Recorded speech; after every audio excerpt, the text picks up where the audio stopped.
Hello viewers, in this video I'll show you how to fix Instagram message icon not working problem. If you want to solve this problem, please follow the step. Step 1. Long press or long tap on Instagram application. Go to apps info. Click on storage.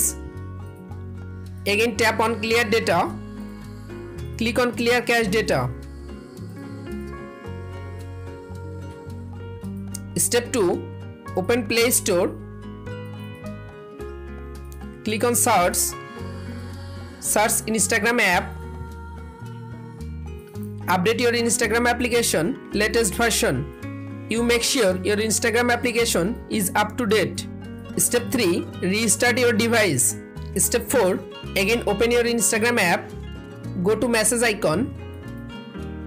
You can follow all of the steps to fix Instagram message icon not working problem. If this video helpful for you, please subscribe our channel and like